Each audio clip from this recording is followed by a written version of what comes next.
প্রজন্মের নিয়ে ও একটা চিত্র পরিচালনা করেছে, নিজে ভেবেছে এবং সম্পূর্ণ একটা স্বতন্ত্র ভাবনা ওর এই সৃষ্টির মধ্যে দিয়ে বের করেছে যে ভূতের পাল্লায় ভূতনাথ। এটাতে যথেষ্ট বিনোদন আছে, ভাবনার অনেক আঙ্গিক আছে।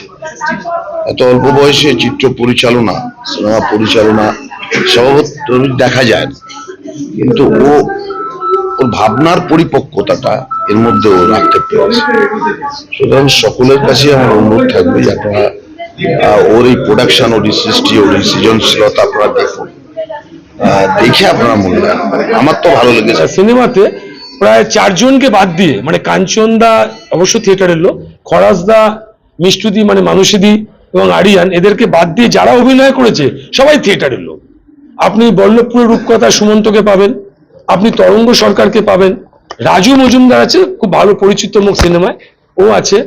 এছাড়া মধুমিতা ভট্টাচার্য চক্রবর্তী ও আছে, তরুণ আছে এবং দীপক দা আছে, নৈহাটি। সব থিয়েটারের মানুষ আর সিনেমার মানুষ দুজনকে মিলিয়ে মিশে কাজ করেছে। এবং ডিওপি রঞ্জিত আছে, খুব ভালো কাজ করেছে। মানে মোটামুটি এই ছবিতে মেঘ ব্যানার্জি এই ছবির ব্যাকগ্রাউন্ড স্কোর করেছে, অসাধারণ করেছে। মেঘ এখানে উপস্থিত আছে। এবং এই ছবির সাউন্ড ডিজাইন করেছে সুচি শুভ্র, কালার করেছে গৌরদা, মানে টেকনিক্যাল টিম, এডিট করেছে শুভজিৎ সিংহ। টোটাল টেকনিক্যাল টিম যা সাপোর্ট করেছে সবাই, তা আমি তাদের কাছে চিরকৃতজ্ঞ। এবং আপনাদের সকলকে আমার প্রণাম। সবাই আমার থেকে বয়সে ছোট হবেন, ভালোবাসা। ছবিটা দেখুন, আর একটাই কথা যে ভূতের পাল্লায় ভূতনাথ পড়ছে, এটা দেখতে হবে। আমাদের ছবি ভূতের পাল্লায় ভূতনাথ প্রিমিয়ার শো, এবং সেইখানে আমি উপস্থিত আছি, একজন অভিনেতা এবং এই ছবির প্রধান সহকারী পরিচালক। আমার বাদিকে ছবির পরিচালিকা বিদিশা চ্যাটার্জি, আমার বড় মেয়ে, আবার আইনজীবী।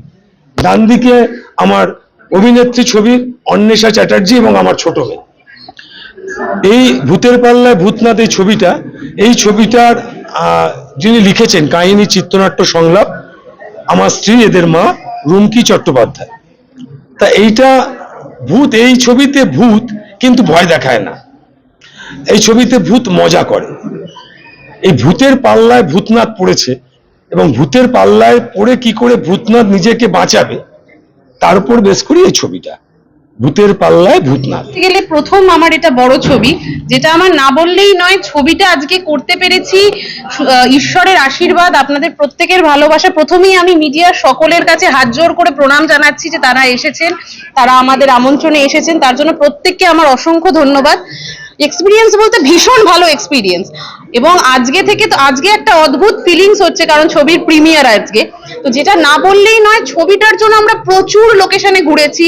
আমাদের একটা শট আছে গানে যেখানে কাশফুল লাগবে, আমাদের শটে ডিমান্ড ছিল। তার জন্য কিন্তু আমরা 8 মাস অপেক্ষা করেছি যে কবে দুর্গাপুজোটা আসবে, কবে কাশফুলটা হবে, কবে আমরা শটটা নেব। তো এরকম আমাদের প্রচুর এক্সপিরিয়েন্স রয়েছে। আমরা যেহেতু ভূতের ছবি, আমাদের সেই লোকেশন খুঁজতে গিয়ে আমাদের মানে প্রচুর আমরা বিভিন্ন জায়গায় খুঁজেছি, সেখানেও আমাদের আর্টিস্টরা খুব সাহায্য করেছেন, কাঞ্চনদা, খরাজদা, আরিয়ান, মানসীদি, প্রত্যেকে। এবং এই ছবিটা একটা জায়গায় নিয়ে আসতে গেলে যে স্ট্রাগেলটা, সেই স্ট্রাগেলের গল্প বলতে গেলে প্রচুর স্ট্রাগেল। আমরা প্রচুর জায়গায় ঘুরেছি প্রডিউসারের জন্য, কিন্তু আমরা সে অর্থে প্রডিউসার পাইনি। কিন্তু একজন মানুষের জেদ ছিল যে আমার ছবিটা হলে আসবে, আমার ছবিটা হলে চলবে এবং আমি দেখব, সেটা হচ্ছে সন্দীপ চট্টোপাধ্যায়, এই ছবির প্রধান সহকারী পরিচালক, যিনি নিজেও 35 বছর থিয়েটার করছেন, প্রাত্যজনে রয়েছেন। তো সেই মানুষটা যে এই স্বপ্নটাকে আমাদের বাস্তব করে দিয়েছে, একটা অদ্ভুত ফিলিংস, মানে সেটা আমি মনে বোঝাতে পারছি না, এতটাই ফিলিংস। এবং এইখানে দুজন খুব সাহায্য করেছেন, তাদের নামটা না বললেই নয়। একজন হচ্ছে সুবীর সরকার এবং আরেকজন হচ্ছে বিমল ভৌমিক। এদের দুজনকেই আমার অসংখ্য ধন্যবাদ। এছাড়াও আরেকজনের নাম যেটা না বললেই না, যে অক্লান্ত পরিশ্রম করেছে আমাদের প্রোডাকশনের কন্ট্রোলার স্নেহাশিস চ্যাটার্জি, এবং আরেকজনও খুব সহায়তা করেছেন, তিনি হচ্ছেন সিঞ্চন বন্দ্যোপাধ্যায়। তো এই যে সহায়তাগুলো আমরা পেয়েছি এবং আপনাদের যে ভালোবাসা পেয়েছি, সেটাকে পাথেয় করেই আমরা এই ছবিটা করতে এসেছি এবং আজকে এই জায়গাটায় এসেছি। তার জন্য আপনাদের সকলের কাছে আমার অনেক অনেক অনেক ধন্যবাদ। আমার নাম বিদিশা চট্টোপাধ্যায়।